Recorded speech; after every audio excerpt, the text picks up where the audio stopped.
ನಮಸ್ತೆ ಕರ್ನಾಟಕ. ಕರ್ನಾಟಕದ ಎಲ್ಲ ಸ್ಪರ್ಧಾರ್ಥಿ ಮಿತ್ರರಿಗೆ ಪ್ರಿಮಧು ಟಿವಿ ಕನ್ನಡ ಯೂಟ್ಯೂಬ್ ಚಾನಲ್ಗೆ ಸ್ವಾಗತವನ್ನು ಕೋರ್ತಾ, ಸ್ನೇಹಿತರೆ, ಇವತ್ತಿನ ವಿಡಿಯೋ ತುಂಬಾ ಇಂಪಾರ್ಟೆಂಟ್ ಆಗಿರುವಂಥದ್ದು. ಯಾಕಂದರೆ ನಿಮ್ಮ ಕನ್ನಡ ವಿಷಯಕ್ಕೆ ಸಂಬಂಧಪಟ್ಟ ಹಾಗೆ ಪ್ರತಿಯೊಂದು ಗ್ರಾಮರ್ಗಳನ್ನು ಈ ವಿಡಿಯೋ ಒಳಗೊಂಡಿರುತ್ತೆ.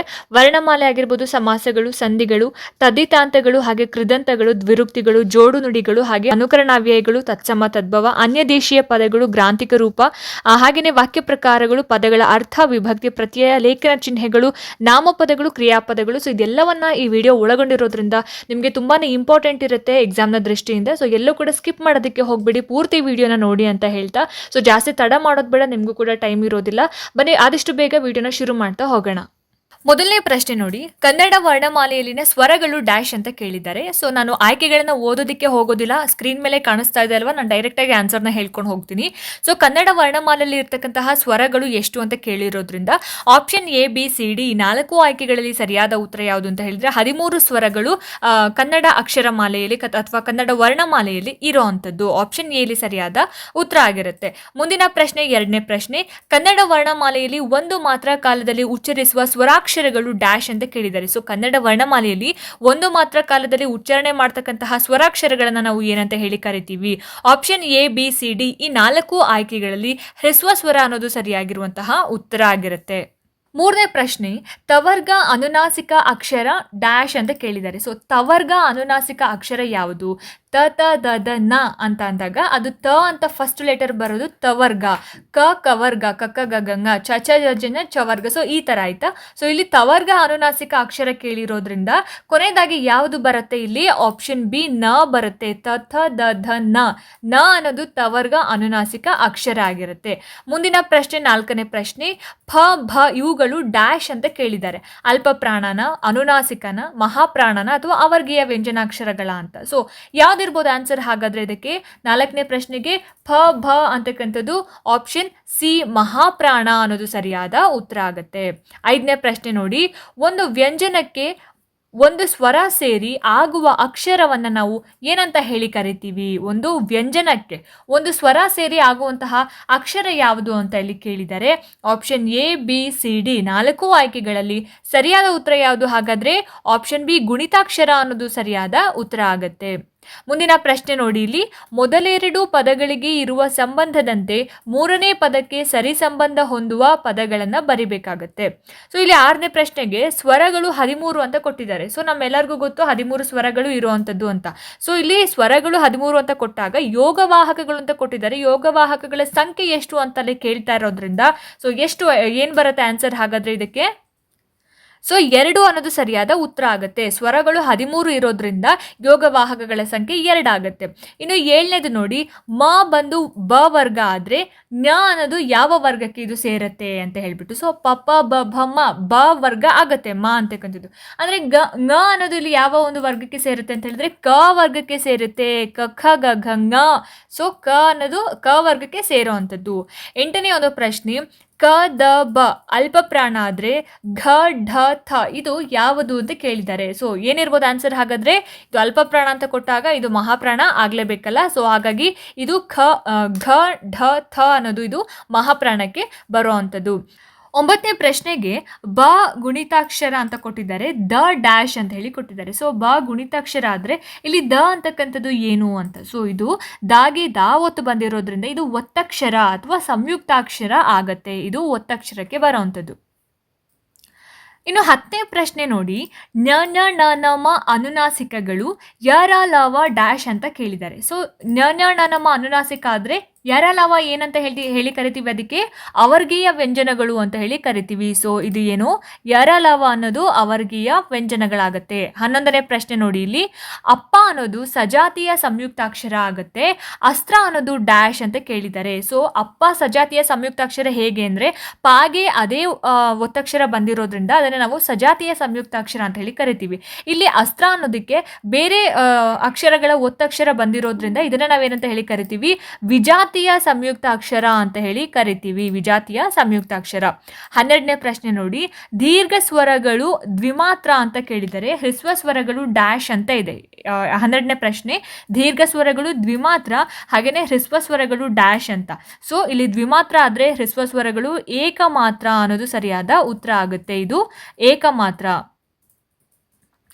ಏಕಮಾತ್ರ ಅನ್ನೋದು ಸರಿಯಾದ ಆನ್ಸರ್ ಆಗುತ್ತೆ. 13ನೇ ಪ್ರಶ್ನೆ ನೋಡಿ ಇಲ್ಲಿ, ಕ ಗ ಅಲ್ಪ ಪ್ರಾಣಗಳು ಛ ಝ ಡ್ಯಾಶ್ ಅಂತ ಕೇಳಿದ್ದಾರೆ. ಸೊ ಕಗ ಅಲ್ಪ ಪ್ರಾಣ, ಸೊ ಛ ಝ ಅಂತಕ್ಕಂಥದ್ದು ಮಹಾಪ್ರಾಣಗಳು. ಸೊ ಮಹಾಪ್ರಾಣ ಅನ್ನೋದು ಸರಿಯಾದ ಆನ್ಸರ್ ಆಗುತ್ತೆ. ಮುಂದಿನ ಪ್ರಶ್ನೆ 14ನೇ ಪ್ರಶ್ನೆ ನೋಡಿ, ವರ್ಗೀಯ ವ್ಯಂಜನಗಳು 25, ಅವರ್ಗೀಯ ವ್ಯಂಜನಗಳು ಡ್ಯಾಶ್ ಅಂತ ಕೇಳಿದ್ದಾರೆ. ಸೊ 25 ವರ್ಗೀಯ ವ್ಯಂಜನಗಳು ಇದಾವೆ, ಹಾಗಾದ್ರೆ ಅವರ್ಗೀಯ ವ್ಯಂಜನಗಳ ಸಂಖ್ಯೆ ಎಷ್ಟು ಅಂತ ಕೇಳಿದ್ದಾರೆ. ಸೊ ಅವರ್ಗೀಯ ವ್ಯಂಜನಗಳ ಸಂಖ್ಯೆ ಎಷ್ಟು? 9 ಅನ್ನೋದು ಸರಿಯಾಗಿರುವಂತಹ ಉತ್ತರ ಆಗುತ್ತೆ.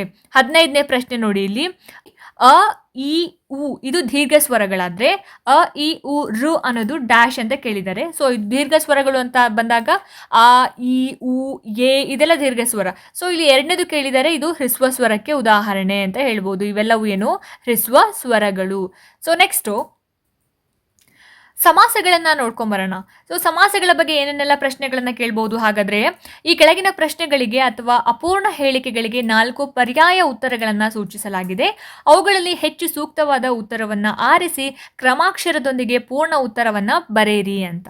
ಸೊ ಮೊದಲನೇ ಪ್ರಶ್ನೆ ನೋಡಿ, ಇಲ್ಲಿ ಸಮಾಸಗಳು ಅಂತ ಬಂದಾಗ ಮೊದಲನೇ ಪ್ರಶ್ನೆ ಈ ರೀತಿ ಕೇಳಿದ್ದಾರೆ, ದ್ವಂದ್ವ ಸಮಾಸದ ಪದವಿದು ಅಂತ ಕೇಳಿದ್ದಾರೆ. ಸೊ ದ್ವಂದ್ವ ಸಮಾಸಕ್ಕೆ ನಾವು ಯಾವುದನ್ನ ಉದಾಹರಣೆಯಾಗಿ ಕೊಡ್ಬೋದು ಅಂತಂದ್ಬಿಟ್ಟು option A B C D ಈ 4 ಆಯ್ಕೆಗಳಲ್ಲಿ ದ್ವಂದ್ವ ಸಮಾಸ ಅಂತ ಬಂದಾಗ ಆಪ್ಷನ್ ಸಿ ಸೂರ್ಯಚಂದ್ರರು ಅಂತ ಹೇಳಿ ನಾವು ಎಕ್ಸಾಂಪಲ್ ಅನ್ನ ಕೊಡ್ಬೋದು. ದ್ವಂದ್ವ ಸಮಾಸ ಸೂರ್ಯಚಂದ್ರರು ಆಗತ್ತೆ.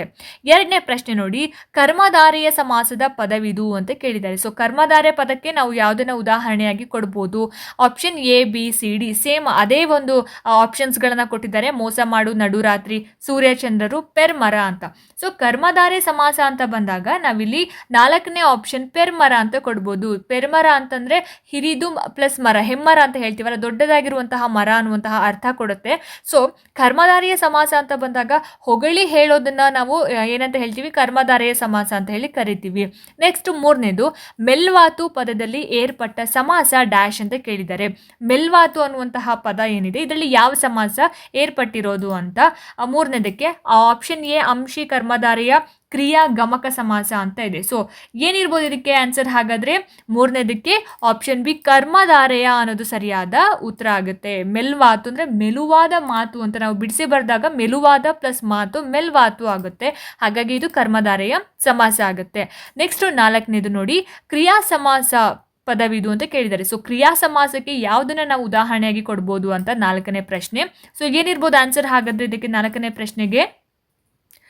Option A B C D 4 ಆಯ್ಕೆಗಳಲ್ಲಿ ಆಪ್ಷನ್ ಎ ಏನಿದೆ ಬಿಲ್ದಿರುವ ನೇರಿಸಿ ಅನ್ನೋದು ಸರಿಯಾದ ಉತ್ತರ ಆಗುತ್ತೆ. ಕ್ರಿಯಾ ಸಮಾಸಕ್ಕೆ ಬಿಲ್ದಿರುವ ನೇರಿಸಿ ಅನ್ನೋದು ಸರಿಯಾದ ಆನ್ಸರ್ ಬರುತ್ತೆ ಇಲ್ಲಿ. 5ನೇ ಪ್ರಶ್ನೆ ನೋಡಿ, ಇಲ್ಲಿ ನಟ್ಟ ನಡವಿ ಈ ಪದದಲ್ಲಿ ಏರ್ಪಟ್ಟ ಸಮಾಸವಿದು ಅಂತ ಕೇಳಿದ್ದಾರೆ. ಸೊ ನಟ್ಟ ನಡುವೆ ಅನ್ನುವಂತಹ ಪದದಲ್ಲಿ ಯಾವ ಸಮಾಸ ಏರ್ಪಟ್ಟಿದೆ? ಅಂಶಿ ಸಮಾಸನ, ಕರ್ಮಧಾರೆಯ ಸಮಾಸನ, ತತ್ಪುರುಷನ ಅಥವಾ ಬಹುರ್ವೀಹಿ ಸಮಾಸನ ಅಂತ ಹೇಳ್ಬಿಟ್ಟು.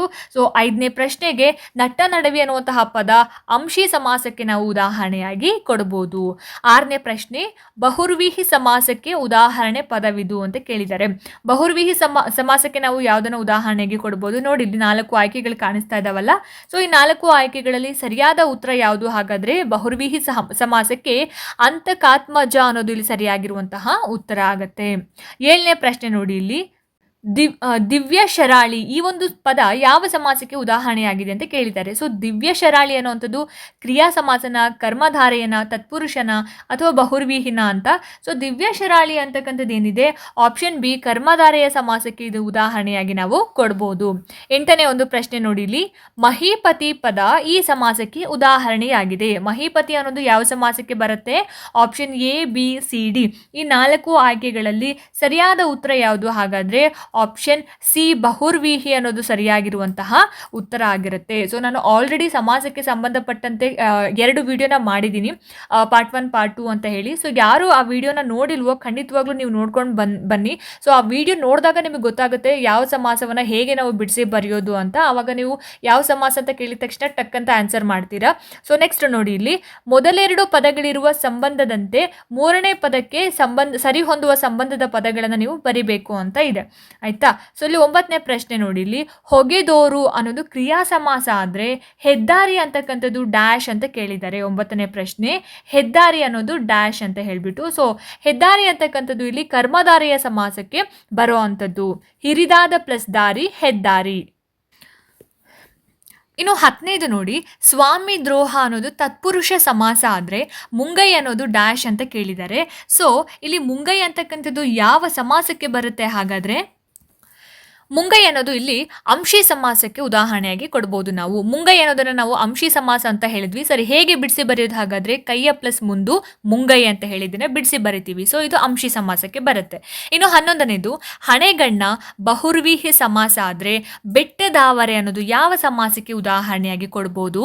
ತತ್ಪುರುಷ ಸಮಾಸಕ್ಕೆ ನಾವು ಉದಾಹರಣೆಯಾಗಿ ಕೊಡ್ತೀವಿ. 12ನೇದು ಬಿಲ್ಲನ್ನು ಪ್ಲಸ್ ಕೊಂಡು ಬಿಲ್ಗೊಂಡು ತಲೆಯ ಪ್ಲಸ್ ಮುಂದು ಡ್ಯಾಶ್ ಅಂತ ಕೇಳಿದ್ದಾರೆ. ಸೊ ಇಲ್ಲಿ ಬಿಡಿಸಿ ಬರೆಯೋದನ್ನು ಕೂಡ ಕೇಳಿದ್ದಾರೆ ನೋಡಿ. ಬಿಲ್ಗೊಂಡು ಅನ್ನೋದನ್ನ ಬಿಡಿಸಿ ಬರೆದಾಗ ಬಿಲ್ಲನ್ನು ಪ್ಲಸ್ ಕೊಂಡು ಆಗುತ್ತೆ. ಅದೇ ರೀತಿ ತಲೆಯ ಪ್ಲಸ್ ಮುಂದೆ ಅನ್ನೋದನ್ನ ಬಿಡಿಸಿ ಬರೆದಿದ್ದಾರೆ, ಅದನ್ನ ನಾವು ಕೂಡಿಸಿ ಬರೆದಾಗ ಯಾವ ರೀತಿಯಾಗಿ ಒಂದು ಸಮಾಸ ಪದವನ್ನ ಮಾಡ್ಬೋದು ಅಂತ ಹೇಳ್ಬಿಟ್ಟು ಕೇಳಿರೋದು. ಸೊ ತಲೆಯ ಪ್ಲಸ್ ಮುಂದೆ ಮುಂದಲೆ ಅನ್ನೋದು ಇಲ್ಲಿ ಸರಿಯಾಗಿರುವಂತಹ ಉತ್ತರ ಆಗುತ್ತೆ. ತಲೆಯ ಪ್ಲಸ್ ಮುಂದೆ ಮುಂದಲೆ ಅನ್ನೋದು ಆನ್ಸರ್ ಆಗುತ್ತೆ. ನೆಕ್ಸ್ಟ್ 13ನೇ ಪ್ರಶ್ನೆ ನೋಡಿ, ನೇಯ್ದ ವಸ್ತ್ರ ಗಮಕ ಸಮಾಸಕ್ಕೆ ಉದಾಹರಣೆಯಾಗಿ ಕೊಡೋದಾದ್ರೆ ಸೂರ್ಯ ಚಂದ್ರರು ಅನ್ನೋದನ್ನ ನಾವು ಯಾವ ಒಂದು ಸಮಾಸಕ್ಕೆ ಉದಾಹರಣೆಯಾಗಿ ಕೊಡ್ತೀವಿ ಅಂತ ಹೇಳಿ ಕೇಳಿದ್ದಾರೆ. ಸೊ ಸೂರ್ಯ ಚಂದ್ರ ಅಂತಕ್ಕಂಥದ್ದು ದ್ವಂದ್ವ ಸಮಾಸಕ್ಕೆ ನಾವು ಉದಾಹರಣೆಯಾಗಿ ಕೊಡ್ತೀವಿ. 14ನೇದು ನೋಡಿ, ನಾಣಿಲಿ ಬಹುರ್ವೀಹಿ ಸಮಾಸ ಆದರೆ ಪೂದೋಟ ಅನ್ನೋದು ಯಾವ ಸಮಾಸಕ್ಕೆ ಉದಾಹರಣೆಯಾಗಿ ಕೊಡಬಹುದು ಅಂತ. ಸೊ ನಾಣಿಲಿ ಬಹುರ್ವೀಹಿ ಸಮಾಸ, ಪೂದೋಟ ಅನ್ನೋದು ತತ್ಪುರುಷ ಸಮಾಸಕ್ಕೆ ನಾವು ಉದಾಹರಣೆಯಾಗಿ ಕೊಡ್ಬೋದು, ತತ್ಪುರುಷ ಸಮಾಸ.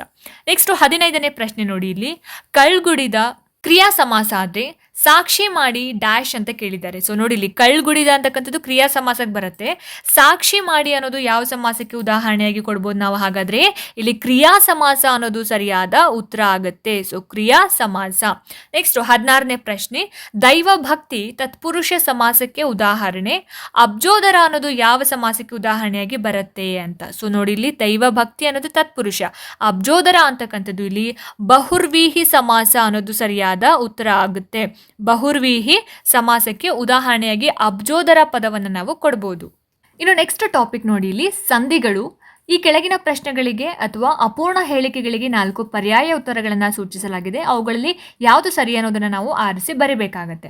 ಮೊದಲನೇ ಒಂದು ಪ್ರಶ್ನೆ ನೋಡಿ, ಇಲ್ಲಿ ಹೊಸಗನ್ನಡ ಅನ್ನೋ ಪದ ಏನಿದೆ ಇದು ಯಾವ ಸಂಧಿಗೆ ಉದಾಹರಣೆಯಾಗಿ ಬರುತ್ತೆ ಅನ್ನೋದನ್ನ ನಾವಿಲ್ಲಿ ಹೇಳಬೇಕಾಗತ್ತೆ.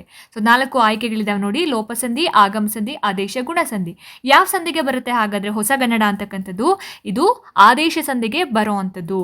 ಹೇಗೆ ಇದು ಆದೇಶ ಸಂಧಿಗೆ ಬರುತ್ತೆ ಹಾಗಾದ್ರೆ? ಇಲ್ಲಿ ನೋಡಿ, ಹೊಸ ಪ್ಲಸ್ ಕನ್ನಡ ಅಂತ ನಾವು ಬರಿತೀವಲ್ವಾ. ಸೊ ಇದು ವಿಗ್ರಹ ವಾಕ್ಯ, ಹೊಸ ಪ್ಲಸ್ ಕನ್ನಡ. ಸೊ ಇದನ್ನು ನಾವು ಸಂಧಿ ಪದ ಮಾಡಬೇಕಾದ್ರೆ ಇಲ್ಲಿ ಕ ಬದಲಿಗೆ ಗ ಬರುತ್ತೆ. ಸೊ ಹಾಗಾಗಿ ಇದು ಆದೇಶ ಸಂಧಿಗೆ ಉದಾಹರಣೆಯಾಗಿ ನಾವು ಕೊಡ್ತೀವಿ. ಕಚಟ ತಪಗಳಿಗೆ ಗಜ ಡದಬಗಳು ಆದೇಶವಾಗಿ ಬರ್ತಕ್ಕಂತಹ ಎಲ್ಲ ಪದಗಳಿಗೆ ನಾವೇನಂತ ಹೇಳಿ ಕರಿತೀವಿ? ಆದೇಶ ಸಂಧಿ. ಸೊ ಹಾಗಾಗಿ ಇಲ್ಲಿ ಹೊಸಗನ್ನಡ ಅಂತಕ್ಕಂಥದ್ದು ಆದೇಶ ಸಂಧಿಗೆ ಉದಾಹರಣೆ ಆಗುತ್ತೆ. ಇನ್ನು 2ನೇದು ನೋಡಿ, ಸನ್ಮಾನ ಪದವು ಈ ಸಂಧಿಗೆ ಉದಾಹರಣೆ ಅಂತ ಕೇಳಿದ್ದಾರೆ. ಸನ್ಮಾನ ಅಂತಕ್ಕಂಥದ್ದು ಯಾವ ಒಂದು ಸಂಧಿಗೆ ಉದಾಹರಣೆಯಾಗಿ ಕೊಡ್ಬೋದು ಅಂತ ಹೇಳಿ. ಸೊ ಇಲ್ಲಿ ಸನ್ಮಾನ ಸತ್ ಪ್ಲಸ್ ಮಾನ ಅಂತ ನಾವು ಬಿಡಿಸ್ತೀವಿ. ಸೊ ನಾವು ಇದನ್ನ ಕೂಡಿಸಿ ಬರೆದಾಗ ಸನ್ಮಾನ ಆಗುತ್ತೆ ಅಲ್ವಾ. ಸೊ ಹಾಗಾಗಿ ಇದು ಯಾವ ಸಂಧಿಗೆ ನಾವು ಉದಾಹರಣೆಗೆ ಕೊಡಬಹುದು? ಅನುನಾಸಿಕ ಸಂಧಿಗೆ ನಾವಿಲ್ಲಿ ಉದಾಹರಣೆಯಾಗಿ ಸನ್ಮಾನ ಪದವನ್ನ ಕೊಡಬಹುದು. ಮುಂದಿನ ಪ್ರಶ್ನೆ, 3ನೇ ಪ್ರಶ್ನೆ, ಈ ಕೆಳಗಿನ ಪದಗಳಲ್ಲಿ ಗುಣಸಂಧಿಯಾಗಿರುವ ಪದ ಯಾವುದು ಅಂತ ಕೇಳಿದ್ದಾರೆ. ಸೊ ಯಾವುದು ಕೆಳಗೆ ಕೊಟ್ಟಿರ್ತಕ್ಕಂತಹ ಪದಗಳಲ್ಲಿ ಗುಣಸಂಧಿಗೆ ಉದಾಹರಣೆಯಾಗಿ ಕೊಡಬಹುದು ಅಂತ ಹೇಳ್ಬಿಟ್ಟು. ಸೊ ಯಾವ್ದಿರ್ಬೋದು ಹಾಗಾದ್ರೆ? Option A, B, C, D 4 ಆಯ್ಕೆಗಳಲ್ಲಿ ಮದೋನ್ಮತ್ತ ಅನ್ನೋದು ಇಲ್ಲಿ ಸರಿಯಾಗಿರುವಂತಹ ಉತ್ತರ ಆಗುತ್ತೆ. ಮದೋನ್ಮತ್ತ ಅಂತಕ್ಕಂಥದ್ದನ್ನು ನಾವು ಇಲ್ಲಿ ಗುಣಸಂಧಿಗೆ ಉದಾಹರಣೆಯಾಗಿ ಕೊಡ್ಬೋದು. 4ನೇ ಪ್ರಶ್ನೆ ನೋಡಿ, ಇಲ್ಲಿ ಸವರ್ಣ ದೀರ್ಘ ಸಂಧಿ ಪದ ಯಾವುದು ಅಂತ ಕೇಳಿ 4 ಆಯ್ಕೆಗಳನ್ನ ಕೊಟ್ಟಿದ್ದಾರೆ. ಸವರ್ಣ ದೀರ್ಘ ಸಂಧಿ ಪದ ಯಾವುದು ಅಂತ ಹೇಳಬೇಕಾಗತ್ತೆ. ದ್ರವ್ಯಾರ್ಥಿ, ಮಳೆಗಾಲ, ವಾಗ್ದೇವಿ, ಬಲ್ಲೆನೆಂದು ಈ 4 ಆಯ್ಕೆಗಳಲ್ಲಿ ಯಾವುದಕ್ಕೆ ನಾವು ಸವರ್ಣ ದೀರ್ಘ ಸಂಧಿಯನ್ನು ಉದಾಹರಣೆಯಾಗಿ ಕೊಡ್ಬೋದು ಅಂತ ಹೇಳಿದ್ರೆ ಆಪ್ಷನ್ ಎ ದ್ರವ್ಯಾರ್ಥಿ ಅನ್ನೋದು ಸವರ್ಣ ದೀರ್ಘ ಸಂಧಿಗೆ ಉದಾಹರಣೆಯಾಗಿ ಕೊಡ್ಬೋದು. ಸೊ ಆಪ್ಷನ್ ಎ ಇಲ್ಲಿ ಸರಿಯಾಗಿರುವಂತಹ ಉತ್ತರ ಆಗಿರುತ್ತೆ. 5ನೇ ಪ್ರಶ್ನೆ ನೋಡಿ, ಇಲ್ಲಿ ಪೂಲ್ದೊಡೆ ಅಂತ ಪದ ಇದೆಯಲ್ಲ, ಸೊ ಈ ಪದ ಯಾವ ಸಂಧಿಗೆ ಉದಾಹರಣೆ ಆಗಿದೆ ಅಂತ ಹೇಳಿ ಕೇಳಿದ್ದಾರೆ ಪ್ರಶ್ನೆ. ಪೂಲ್ದೊಡೆ ಅಂತಕ್ಕಂಥದ್ದು ಅನುನಾಸಿಕ ಸಂಧಿನ, ಲೋಪ ಸಂಧಿನ ಅಥವಾ ಆಗಮ ಸಂಧಿನ, ಗುಣ ಸಂಧಿನ ಅಂತ ಹೇಳ್ಬಿಟ್ಟು ಹೇಳಬೇಕು. ಸೊ ಇಲ್ಲಿ ಪೂಲ್ದೊಡೆ ಅಂತಕ್ಕಂಥದ್ದು ಲೋಪ ಸಂಧಿಗೆ ಉದಾಹರಣೆಯನ್ನಾಗಿ ನಾವು ಕೊಡ್ಬೋದು. ಆಪ್ಷನ್ ಸಿ ಇಲ್ಲಿ ಸರಿಯಾಗಿರುವಂತಹ ಉತ್ತರ ಆಗಿರುತ್ತೆ. 6ನೇ ಪ್ರಶ್ನೆ, ಇವುಗಳಲ್ಲಿ ಕನ್ನಡ ಸಂಧಿ ಯಾವುದು ಅಂತ ಕೇಳಿದ್ದಾರೆ. ಸೊ ಅನುನಾಸಿಕ, ಸವರ್ಣ, ಲೋಪ ಮತ್ತೆ ಗುಣ ಸಂಧಿ, ಈ 4 ಸಂಧಿಗಳಲ್ಲಿ ಯಾವ ಸಂಧಿ ಕನ್ನಡ ಸಂಧಿ ಆಗಿದೆ ಅಂತ ಹೇಳ್ಬಿಟ್ಟು. ಸೊ ಇಲ್ಲಿ ಲೋಪ ಸಂಧಿ ಕನ್ನಡ ಸಂಧಿ ಆಗಿರುತ್ತೆ, ಅನುನಾಸಿಕ ಸಂಧಿ, ಸವರ್ಣ ದೀರ್ಘ ಸಂಧಿ, ಗುಣ ಸಂಧಿ ಇದೆಲ್ಲವೂ ಕೂಡ ಸಂಸ್ಕೃತ ಸಂಧಿ ಆಗಿರುತ್ತೆ. ಸೊ ಕನ್ನಡ ಸಂಧಿ ಅಂತ ಬಂದಾಗ ಲೋಪ ಸಂಧಿ, ಆಗಮ ಸಂಧಿ ಹಾಗೇನೆ ಆದೇಶ ಸಂಧಿ, ಈ 3 ಸಂಧಿಗಳು ಏನು ಕನ್ನಡ ಸಂಧಿ ಆಗಿರೋವಂಥದ್ದು. ನೆಕ್ಸ್ಟ್ 7ನೇ ಪ್ರಶ್ನೆ ನೋಡಿ, ಕನ್ನಡದ ವ್ಯಂಜನ ಸಂಧಿ ಯಾವುದು ಅಂತ ಕೇಳಿದ್ದಾರೆ. ಸೊ ಕನ್ನಡದ ವ್ಯಂಜನ ಸಂಧಿ ಯಾವುದು ಅಂತ. ಸೊ ಸಂಧಿಗಳಲ್ಲಿ ಕೂಡ ನಾವು ಸಂಸ್ಕೃತ ಸಂಧಿ ಹಾಗೇನೆ ಕನ್ನಡ ಸಂಧಿ ಅಂತ ಹೇಳಿ ಕರಿತೀವಲ್ಲ, ಅದೇ ರೀತಿಯಾಗಿ ಸ್ವರ ಸಂಧಿ ಹಾಗೆ ವ್ಯಂಜನ ಸಂಧಿಗಳು ಅಂತ ಕೂಡ ನಾವು ಡಿವೈಡ್ ಮಾಡ್ಕೊಳ್ತೀವಿ. ಸೊ ಇಲ್ಲಿ ಕನ್ನಡದ ವ್ಯಂಜನ ಸಂಧಿ ಯಾವುದು ಅಂತ ಕೇಳಿರೋದ್ರಿಂದ ಯಾವ್ದಾಗಿರುತ್ತೆ ಆನ್ಸರ್? ಹಾಗಾದ್ರೆ ಇಲ್ಲಿ ಆಪ್ಷನ್ ಸಿ ಆದೇಶ ಸಂಧಿ ಏನಿದೆ ಕನ್ನಡದ ವ್ಯಂಜನ ಸಂಧಿ ಆಗಿರೋವಂಥದ್ದು. ನೆಕ್ಸ್ಟ್ 8ನೇ ಪ್ರಶ್ನೆ ನೋಡಿ, ಇವುಗಳಲ್ಲಿ ಸಂಸ್ಕೃತ ಸಂಧಿ ಯಾವುದು ಅಂತ ಕೇಳಿದ್ದಾರೆ. ಸೊ ಯಾವುದು ಸಂಸ್ಕೃತ ಸಂಧಿ? ಆಗಮ ಸಂಧಿ, ಸವರ್ಣ ದೀರ್ಘ ಸಂಧಿ, ಲೋಪ ಸಂಧಿ, ಆದೇಶ ಸಂಧಿ, ಯಾವ್ದಾಗಿರುತ್ತೆ ಇದರಲ್ಲಿ ಸಂಸ್ಕೃತ ಸಂಧಿ ಅಂತ ಹೇಳಿದ್ರೆ? ಆಪ್ಷನ್ ಬಿ ಏನಿದೆ ಸವರ್ಣ ದೀರ್ಘ ಸಂಧಿ ಅನ್ನೋದಿಲ್ಲಿ ಸರಿಯಾಗಿರುವಂತಹ ಉತ್ತರ ಆಗಿರುತ್ತೆ. 9ನೇ ಪ್ರಶ್ನೆ, ಕಳ್ಗುಡಿ ಪದವು ಈ ಸಂಧಿಗೆ ಉದಾಹರಣೆಯಾಗಿದೆ ಅಂತ ಕೇಳಿದ್ದಾರೆ. ಸೊ ಕಳ್ಗುಡಿ ಅಂತಕ್ಕಂಥದ್ದು ಯಾವ ಒಂದು ಸಂಧಿಗೆ ಉದಾಹರಣೆಯಾಗಿದೆ ಅಂತ ಹೇಳ್ಬಿಟ್ಟು ಆಪ್ಷನ್ ಡಿ ಆದೇಶ ಸಂಧಿ ಅನ್ನೋದಿಲ್ಲಿ ಸರಿಯಾಗಿರುವಂತಹ ಉತ್ತರ ಆಗಿರುತ್ತೆ. 10ನೇ ಪ್ರಶ್ನೆ, ಎಣ್ ಸಂಧಿಯ ಪದ ಯಾವುದು? ಎಣ್ ಸಂಧಿಗೆ ನಾವು ಯಾವುದನ್ನ ಉದಾಹರಣೆಯಾಗಿ ಕೊಡ್ಬೋದು ಅಂತ. ಸೊ 4 ಆಯ್ಕೆಗಳಿದಾವಲ್ಲ, ಈ 4 ಆಯ್ಕೆಗಳಲ್ಲಿ ಯಾವುದನ್ನ ನಾವು ಉದಾಹರಣೆಯಾಗಿ ಕೊಡ್ಬೋದು? ಹಾಗಾದ್ರೆ ಆಪ್ಷನ್ ಬಿ ಅತ್ಯಾದರ ಅನ್ನೋದನ್ನ ನಾವು ಎಣ್ ಸಂಧಿಗೆ ಉದಾಹರಣೆಯಾಗಿ ಕೊಡ್ಬೋದು. ಮುಂದಿನ ಪ್ರಶ್ನೆ ನೋಡಿ, ಇಲ್ಲಿ ಮೊದಲೆರಡು ಪದಗಳಿಗೆ ಇರ್ತಕ್ಕಂತಹ ಸಂಬಂಧವನ್ನ ತಿಳ್ಕೊಂಡು 3ನೇ ಪದದ ಸಂಬಂಧಕ್ಕೆ ಸರಿ ಹೊಂದುವ ಪದವನ್ನ ನಾವು ಬರಿಬೇಕಾಗತ್ತೆ ಅಂತ. ಸೊ 11ನೇ ಪ್ರಶ್ನೆ ಏನ್ ಕೊಟ್ಟಿದ್ದಾರೆ ನೋಡಿ, ಇಲ್ಲಿ ಮಹರ್ಷಿ ಅನ್ನೋದು ಗುಣ ಸಂಧಿ ಆದ್ರೆ ಷಡಾನನ ಅಂತಕ್ಕಂಥದ್ದು ಯಾವ ಸಂಧಿಗೆ ಉದಾಹರಣೆಯಾಗಿ ಬರುತ್ತೆ ಅಂತ. ಸೊ ಇಲ್ಲಿ ಷಡಾನನ ಅಂತಕ್ಕಂಥದ್ದು ಜಸ್ವ ಸಂಧಿಗೆ ಉದಾಹರಣೆಯಾಗಿ ನಾವು ಕೊಡ್ತಾ ಹೋಗ್ಬೋದು. ನೆಕ್ಸ್ಟ್ 12ನೇ ಪ್ರಶ್ನೆ, ಒಮ್ಮೊಮ್ಮೆ ಲೋಪ ಸಂಧಿ ಆದ್ರೆ ಹೊಸ ಗಾಲ ಅಂತಕ್ಕಂಥದ್ದು ಯಾವ ಸಂಧಿಗೆ ಉದಾಹರಣೆಯಾಗಿ ನಾವು ಕೊಡ್ಬೋದು ಅಂತ ಹೇಳ್ಬಿಟ್ಟು. ಸೊ ಒಮ್ಮೊಮ್ಮೆ ಲೋಪ ಸಂಧಿ ಆದ್ರೆ ಹೊಸ ಗಾಲ ಅಂತಕ್ಕಂಥದ್ದು ಆದೇಶ ಸಂಧಿಗೆ ಇಲ್ಲಿ ಉದಾಹರಣೆಯಾಗಿ ನಾವು ಕೊಡ್ಬೋದು. ಯಾಕಂದ್ರೆ ಹೊಸ ಪ್ಲಸ್ ಕಾಲ ಅಂತ ಬಂದಾಗ ನಾವು ಕೂಡಿಸಿ ಬರೆದಾಗ ಗ ಬರುತ್ತೆ, ಕಾ ಜಾಗದಲ್ಲಿ ಗ ಬರೋದ್ರಿಂದ ಇದನ್ನ ನಾವು ಆದೇಶ ಸಂಧಿಯಾಗಿ ಹೇಳ್ತೀವಿ. 13ನೇ ಪ್ರಶ್ನೆ, ಭೇದವಿಲ್ಲ ಆಗಮ ಸಂಧಿ ಆದ್ರೆ ನಿಮ್ಮಡಿಗಳಲ್ಲಿ ಅನ್ನೋದು ಯಾವ ಸಂಧಿಗೆ ಉದಾಹರಣೆಯಾಗಿ ಕೊಡಬಹುದು ಅಂತ ಹೇಳಿ. ಸೊ ನಿಮ್ಮಡಿಗಳಲ್ಲಿ ಅಂತಕ್ಕಂಥದ್ದು ಲೋಪ ಸಂಧಿಗೆ ಉದಾಹರಣೆಯಾಗಿ ನಾವು ಕೊಡ್ಬೋದು. 14ನೇ ಪ್ರಶ್ನೆ, ಅಜಂತ ಜಸ್ತ್ವ ಸಂಧಿ ಆದ್ರೆ ಅತ್ಯವಸರ ಅಂತಕ್ಕಂಥದ್ದು ಎಣ್ ಸಂಧಿಗೆ ಉದಾಹರಣೆಯಾಗಿ ನಾವು ಕೊಡ್ಬೋದು.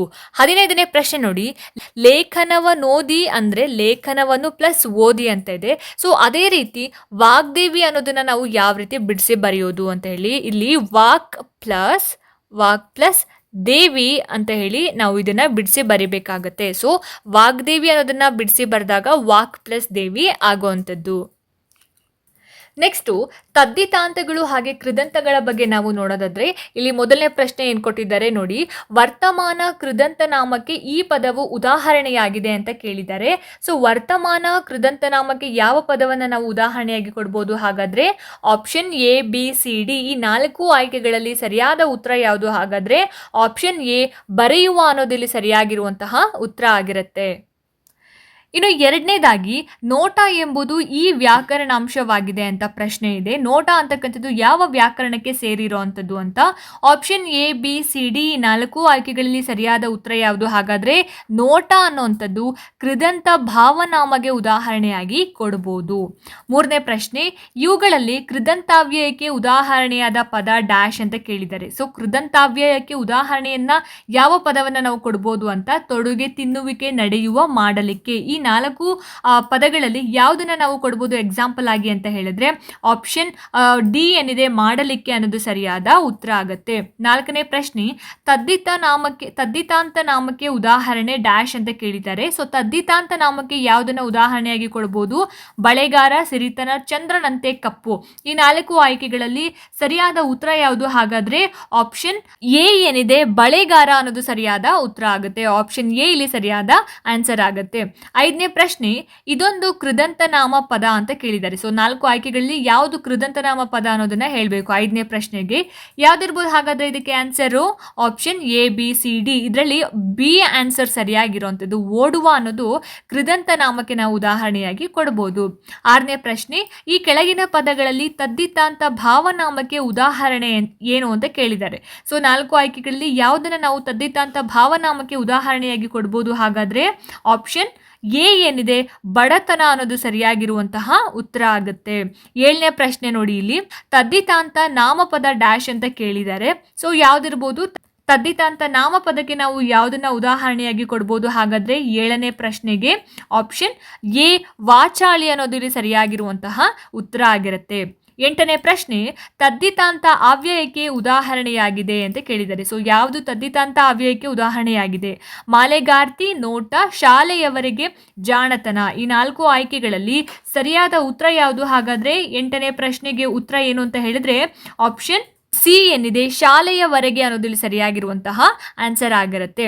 ನೆಕ್ಸ್ಟ್ ನೋಡಿ, ಇಲ್ಲಿ ಮೊದಲೆರಡು ಪದಗಳಿಗೆ ಸಂಬಂಧಿಸಿದ ಹಾಗೆ 3ನೇ ಪದಕ್ಕೆ ಸರಿ ಹೊಂದತಕ್ಕಂತಹ ಸಂಬಂಧವನ್ನ ಕಂಡುಹಿಡಿದು ಬರೀದಿ ಅಂತ ಕೇಳಿರೋದ್ರಿಂದ ಇಲ್ಲಿ 9ನೇ ಪ್ರಶ್ನೆ ಏನ್ ಕೊಟ್ಟಿದ್ದಾರೆ? ನೆನಪು ಅಂತಂದ್ರೆ ಕೃದಂತ ಭಾವನಾಮ ಆಗುತ್ತೆ. ಹಾಗಾದ್ರೆ ಹಿರಿಮೆ ಅಂತಕ್ಕಂಥದ್ದು ಯಾವುದಕ್ಕೆ ಬರುತ್ತೆ, ಯಾವ ವ್ಯಾಕರಣಕ್ಕೆ ಸೇರುತ್ತೆ ಅಂತ ಹೇಳಿದ್ರೆ ಇಲ್ಲಿ ಹಿರಿಮೆ ಅಂತಕ್ಕಂಥದ್ದು ತದ್ದಿತಾಂತ ಭಾವನಾಮಕ್ಕೆ ಉದಾಹರಣೆಯಾಗಿ ಕೊಡಬಹುದು. ಇನ್ನು 10ನೇದು ಸಿರಿತನ ಅಂತಕ್ಕಂಥದ್ದು ತದ್ದಿತಾಂತ ಭಾವನಾಮ ಆದ್ರೆ ಮಾಟ ಅಂತಕ್ಕಂಥದ್ದು ಯಾವುದಕ್ಕೆ ಬರುತ್ತೆ ಅಂತ ಹೇಳಿದ್ರೆ ಕೃದಂತ ಭಾವನಾಮಕ್ಕೆ ಮಾಟ ಅನ್ನುವಂಥದ್ದು ಬರುವಂಥದ್ದು.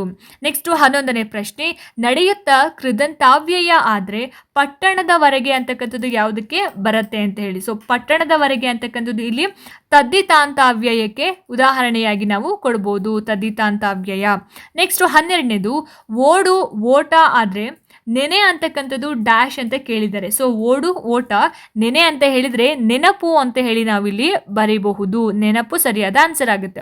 ನೆಕ್ಸ್ಟ್ ನೋಡಿ, ಇಲ್ಲಿ 13ನೇದು, ಬಳೆಗಾರ ಬಳೆಗಾರ್ತಿ ಆದ್ರೆ ಒಕ್ಕಲಿಗ ಅಂತಕ್ಕಂಥದಕ್ಕೆ ಏನಂತ ಆನ್ಸರ್ ಬರುತ್ತೆ? ಒಕ್ಕಲಗಿತ್ತಿ ಅನ್ನೋದು ಸರಿಯಾದ ಉತ್ತರ ಆಗುತ್ತೆ. 14ನೇ ಪ್ರಶ್ನೆ, ಅಂಜಿಕೆ ಕೃದಂತ ಭಾವನಾಮ ಆದ್ರೆ ಜಾಣ್ಮೆ ಅಂತಕ್ಕಂಥದ್ದು ಡ್ಯಾಶ್ ಅಂತ ಕೇಳಿದ್ದಾರೆ. ಸೊ ಜಾಣ್ಮೆ ಅನ್ನುವಂಥದ್ದು ನಾವು ಯಾವುದಕ್ಕೆ ಉದಾಹರಣೆಯಾಗಿ ಕೊಡ್ತೀವಿ? ತದ್ದಿತಾಂತ ಭಾವನಾಮಗೆ ನಾವು ಉದಾಹರಣೆಯಾಗಿ ಕೊಡ್ತೀವಿ. 15ನೇ ಪ್ರಶ್ನೆ, ಬಾಳಿದ ಭೂತ ಕೃದಂತ ಆದ್ರೆ ಓಡದ ಅಂತಕ್ಕಂಥದ್ದು ಡ್ಯಾಶ್ ಅಂತ ಕೇಳಿದ್ದಾರೆ. ಸೊ ಬಾಳಿದ ಭೂತ ಕೃದಂತ, ಓಡದ ಅಲ್ಲಿ ನಿಷೇಧವನ್ನ ವ್ಯಕ್ತಪಡಿಸ್ತಾ ಇರೋದ್ರಿಂದ ಅದು ನಿಷೇಧ ಕೃದಂತ ಅನ್ನೋದು ಸರಿಯಾದ ಆನ್ಸರ್ ಆಗುತ್ತೆ. ಓಡದ ಅಂತಕ್ಕಂಥದ್ದು ನಿಷೇಧ ಕೃದಂತಕ್ಕೆ ಉದಾಹರಣೆಯಾಗಿ ನಾವು ಕೊಡಬಹುದು. ಇನ್ನು ಮುಂದುವರೆದ ಹಾಗೆ ದ್ವಿರುಕ್ತಿಗಳು, ಜೋಡು ನುಡಿಗಳು, ಅನುಕರಣಾವ್ಯಯ ಹಾಗೆ ತತ್ಸಮ ತದ್ಭವಗಳ ಬಗ್ಗೆ ನಾವು ತಿಳ್ಕೊತಾ ಹೋಗೋದಾದ್ರೆ ಮೊದಲನೇ ಪ್ರಶ್ನೆ ಏನ್ ಕೊಟ್ಟಿದ್ದಾರೆ ನೋಡಿ, ಇಲ್ಲಿ ಈಗೀಗ ಇದು ಯಾವ ವ್ಯಾಕರಣಾಂಶಕ್ಕೆ ಉದಾಹರಣೆಯಾಗಿದೆ ಅಂತ ಹೇಳಿ 4 ಆಯ್ಕೆಗಳನ್ನ ಕೊಟ್ಟಿದ್ದಾರೆ. ಸೊ ಈಗೀಗ ಅಂತಕ್ಕಂಥದ್ದು ಯಾವ ಒಂದು ವ್ಯಾಕರಣಾಂಶಕ್ಕೆ ಸೇರಿದೆ ಹಾಗಾದ್ರೆ? ಜೋಡು ನುಡಿ, ದ್ವಿರುಕ್ತಿ, ಅನುಕರಣಾವ್ಯಯ, ನುಡಿಗಟ್ಟು. ಸೊ ಸರಿಯಾದ ಉತ್ತರ ಏನು ಹಾಗಾದ್ರೆ? ಇಲ್ಲಿ ಈಗೀಗ ಅಂತಕ್ಕಂಥದ್ದು ದ್ವಿರುಕ್ತಿಗೆ ಉದಾಹರಣೆಯಾಗಿ ನಾವು ಹೇಳ್ಬೋದು. ಸೊ ಹಾಗಾಗಿ ಆಪ್ಷನ್ ಬಿ ಸರಿಯಾದ ಉತ್ತರ ಆಗುತ್ತೆ. ನೆಕ್ಸ್ಟ್ 2ನೇ ಪ್ರಶ್ನೆ ನೋಡಿ, ಇಲ್ಲಿ ಈ ಪದಗಳಲ್ಲಿ ದ್ವಿರುಕ್ತಿ ಪದವನ್ನ ಗುರುತಿಸಿ ಬರೆಯಿರಿ. ದ್ವಿರುಕ್ತಿ ಅಂತ ಹೇಳಿದ್ರೆ ದ್ವಿ ಅಂದ್ರೆ 2, ಉಕ್ತಿ ಅಂತಂದ್ರೆ ಮಾತು. ಸೊ 2 ಸಲ ಹೇಳೋದನ್ನ, 2 ಸಲ ಹೇಳೋ ಮಾತನ್ನ ನಾವು ದ್ವಿರುಕ್ತಿ ಅಂತ ಹೇಳಿ ಕರಿತೀವಿ. ಸೊ ನೋಡಿ, ಇಲ್ಲಿ ಆಪ್ಷನ್ ಎ ಬೇಗ ಬೇಗ, ಆಪ್ಷನ್ ಬಿ ಸರಸರ, ಆಪ್ಷನ್ ಸಿ ಸತಿಪತಿ, ಆಪ್ಷನ್ ಡಿ ಹಾಲ್ ಜೇನು. ಏನಿರ್ಬೋದು ಆನ್ಸರ್ ಹಾಗಾದ್ರೆ ಇದಕ್ಕೆ? ಆಪ್ಷನ್ ಎ ಬೇಗ ಬೇಗ ಅನ್ನೋದು ಇಲ್ಲಿ ಸರಿಯಾದ ಉತ್ತರ ಆಗುತ್ತೆ. 3ನೇದು ನೋಡಿ, ಇಲ್ಲಿ ಅನುಕರಣಾವ್ಯಯ ಕೇಳಿದ್ದಾರೆ. ಸೊ 3ನೇದಕ್ಕೆ ಯಾವುದು ಅನುಕರಣಾವ್ಯಯಕ್ಕೆ ಉದಾಹರಣೆಯಾಗಿ ಕೊಡಬಹುದು ಅಂತ? Option A, B, C, D. ಈ 4 ಆಯ್ಕೆಗಳಲ್ಲಿ ಯಾವುದು ಸರಿಯಾದ ಉತ್ತರ ಹಾಗಾದ್ರೆ? ಆಪ್ಷನ್ ಡಿ ದಗದಗ ಅನ್ನೋದು ಇಲ್ಲಿ ಅನುಕರಣಾವ್ಯಯ ಆಗಿರುವಂಥದ್ದು. ಸೊ ದಗದಗನೆ ಉರಿತಾ ಇದೆ ಅಂತ ಹೇಳಲ್ವಾ? ಸೊ ಅನುಕರಣೆ ಮಾಡ್ತಾ ಇದೀವಿ. ಸೊ ಹಾಗಾಗಿ ಇದು ಅನುಕರಣಾವ್ಯಯಕ್ಕೆ ಉದಾಹರಣೆಯಾಗಿ ಕೊಡಬಹುದು. ಇನ್ನು 4ನೇದು, ಜೋಡು ನುಡಿಗೆ ಉದಾಹರಣೆ ಡ್ಯಾಶ್ ಅಂತ ಕೇಳಿದ್ದಾರೆ. ಸೊ ಯಾವುದನ್ನ ನಾವು ಜೋಡು ನುಡಿಗೆ ಉದಾಹರಣೆಯಾಗಿ ಕೊಡಬಹುದು? 4ನೇ ಪ್ರಶ್ನೆ, ಸತಿಪತಿ, ಸರಸರ, ಊರೂರು, ಧಗ ಧಗ ಅಂತ ಇದೆ. ಸೊ ಏನಿರ್ಬೋದು ಆನ್ಸರು? ಆಪ್ಷನ್ ಎ ಸತಿಪತಿ ಅನ್ನೋದು ಇಲ್ಲಿ ಜೋಡು ನುಡಿಗೆ ಉದಾಹರಣೆಯಾಗಿ ನಾವು ಕೊಡಬಹುದು. 5ನೇದು ನೋಡಿ, ಇಲ್ಲಿ ಅಮೃತ ಪದದ ತದ್ಭವ ರೂಪ ಡ್ಯಾಶ್ ಅಂತ ಕೇಳಿದ್ದಾರೆ. ಸೊ ಅಮೃತ ಪದದ ತದ್ಭವ ರೂಪ ಜೇನು, ಅಮರ್ದು, ಅಮಳ, ಹಾಲು. ಏನಿರ್ಬೋದು ಆನ್ಸರು? ಆಪ್ಷನ್ ಬಿ ಅಮರ್ದು ಅನ್ನೋದು ಸರಿಯಾದ ಉತ್ತರ ಆಗಿರುತ್ತೆ.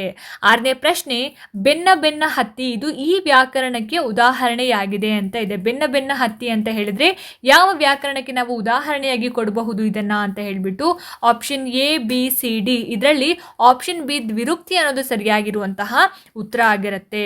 ಮುಂದಿನ ಪ್ರಶ್ನೆ ನೋಡಿ, ಇಲ್ಲಿ 7ನೇ ಪ್ರಶ್ನೆ ಏನು ಕೊಟ್ಟಿದ್ದಾರೆ ಅಂತ ಹೇಳಿದ್ರೆ, ಮೊದಲೆರಡು ಪದಗಳಿಗೆ ಇರತಕ್ಕಂತಹ ಸಂಬಂಧವನ್ನು ಗುರುತಿಸಿ ಮೂರನೇ ಪದದ ಸಂಬಂಧವನ್ನು ನಾವು ತಿಳಿಸಬೇಕಾಗತ್ತೆ. ವಿಜ್ಞಾನ ಅಂತಕ್ಕಂಥದ್ದು ಭಿನ್ನಾಣ. ಸೊ ವಿಜ್ಞಾನ ಪದದ ತತ್ಸಮ ಅಥವಾ ತದ್ಭವ ರೂಪ ಭಿನ್ನಾಣ ಆಗಿರುತ್ತೆ. ಅದೇ ರೀತಿ ವ್ಯಾಪಾರಿ ಅಂದರೆ ವ್ಯಾಪಾರಿ ಅಂತ ಕೊಟ್ಬಿಟ್ಟು ಡ್ಯಾಶ್ ಅಂತ ಹೇಳಿ ಕೊಟ್ಟಿದ್ದಾರೆ. ಸೊ ವ್ಯಾಪಾರಿ ಬೇಹಾರಿ ಅನ್ನೋದಿಲ್ಲಿ ಸರಿಯಾದ ಉತ್ತರ ಆಗುತ್ತೆ. ವ್ಯಾಪಾರಿಗೆ ಬೇಹಾರಿ. ನೆಕ್ಸ್ಟ್ ವಂಶ ಬಂಚ ಚೀರ ಡ್ಯಾಶ್. ಚೀರ ಅಂತ ಹೇಳಿದ್ರೆ ಸೀರೆ.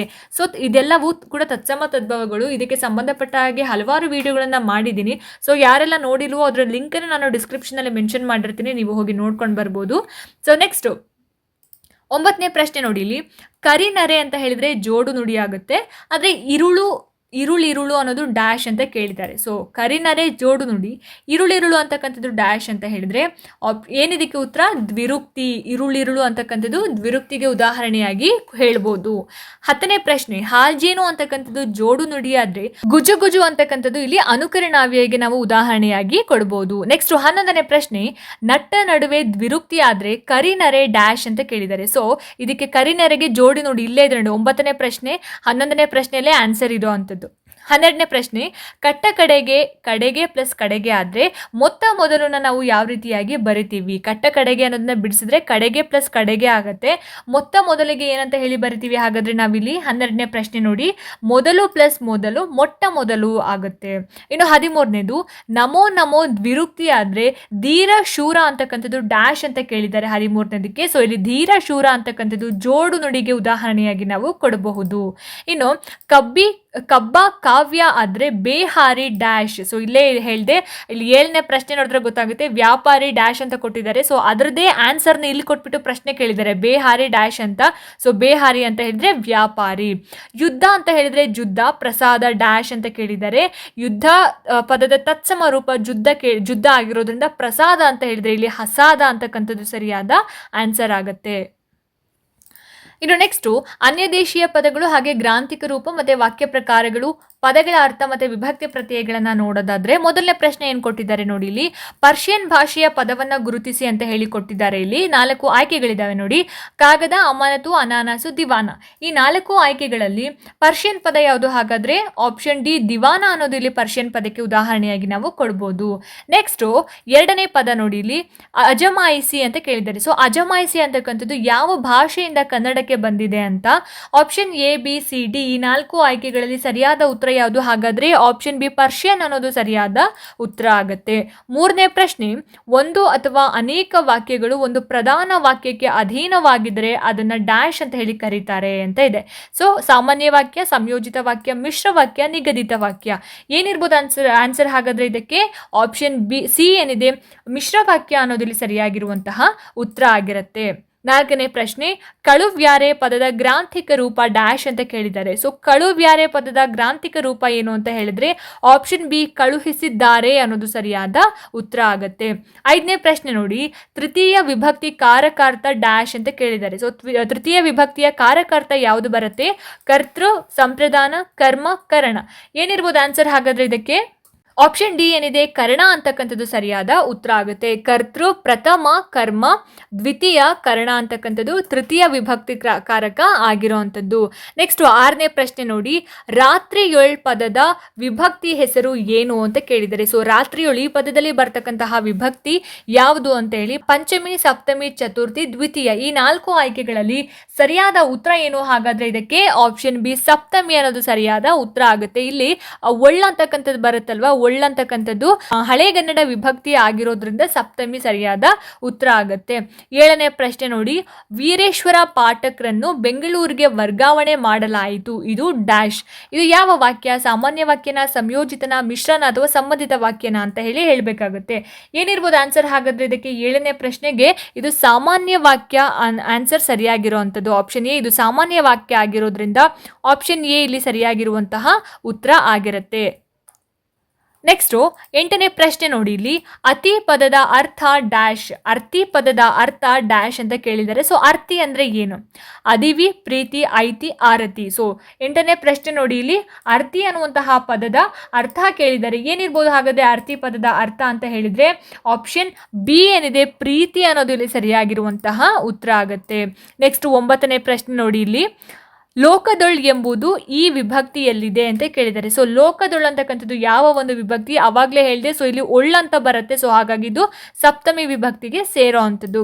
10ನೇ ಪ್ರಶ್ನೆ, ಸ್ವತಂತ್ರ ವಾಕ್ಯಗಳಾಗಿ ನಿಲ್ಲಬಲ್ಲ ಅನೇಕ ಉಪವಾಕ್ಯಗಳೊಡನೆ ಒಂದು ಪೂರ್ಣಾಭಿಪ್ರಾಯದ ವಾಕ್ಯವಾಗಿದ್ದರೆ ಅದು ಡ್ಯಾಶ್ ಅಂತ ಕೇಳಿದ್ದಾರೆ. ಸಾಮಾನ್ಯ ವಾಕ್ಯ, ನಿರ್ಬಂಧಿತ ವಾಕ್ಯ, ಮಿಶ್ರ ವಾಕ್ಯ, ಸಂಯೋಜಿತ ವಾಕ್ಯ. ಸೊ 4 ಆಯ್ಕೆಗಳಲ್ಲಿ ಯಾವ್ದಾಗಿರ್ಬೋದು? ಹಾಗಾದ್ರೆ ಸರಿಯಾದ ಉತ್ತರ ಇದಕ್ಕೆ ಆಪ್ಷನ್ ಡಿ ಏನಿದೆ, ಸಂಯೋಜಿತ ವಾಕ್ಯ ಅನ್ನೋದು ಇಲ್ಲಿ ಸರಿಯಾಗಿರುವಂತಹ ಉತ್ತರ ಆಗಿರುತ್ತೆ. ಸೊ ನೋಡಿದ್ರಲ್ಲ ಸ್ನೇಹಿತರೆ, ವ್ಯಾಕರಣಕ್ಕೆ ಸಂಬಂಧಪಟ್ಟ ಹಾಗೆ ಒಂದಷ್ಟು ಮಾಹಿತಿಯನ್ನ ನೀವು ತಿಳ್ಕೊಂಡಿದ್ದೀರಿ. ಐ ಹೋಪ್ ಈ ವಿಡಿಯೋ ನಿಮಗೆ ಇಷ್ಟ ಆಗಿದೆ ಅಂತ ಭಾವಿಸ್ತೀನಿ. ಇಷ್ಟ ಆಯಿತು ಅಂತಂದ್ರೆ ದಯವಿಟ್ಟು ಲೈಕ್ ಮಾಡಿ, ಶೇರ್ ಮಾಡಿ ಆದಷ್ಟು ನಿಮ್ಮ ಸ್ಪರ್ಧಾರ್ಥಿ ಮಿತ್ರರಿಗೆ. ಜೊತೆಗೆ ಸಬ್ಸ್ಕ್ರೈಬ್ ಮಾಡೋದನ್ನು ದಯವಿಟ್ಟು ಮರಿಬೇಡಿ. ಇದೇ ರೀತಿ ಹೆಚ್ಚಿನ ವಿಡಿಯೋಸ್ಗಳಿಗೋಸ್ಕರ ನಿರಂತರವಾಗಿ ನನ್ನ ಚಾನಲನ್ನು ನೋಡ್ತಾ ಇರಿ ಅಂತ ಹೇಳ್ತಾ ಮುಂದಿನ ವಿಡಿಯೋಸ್ಗಳಲ್ಲಿ ನಾನು ನಿಮಗೆ ಸಿಗ್ತೀನಿ. ಅಲ್ಲಿ ತನಕ ಎಲ್ರಿಗೂ ನಮಸ್ಕಾರ.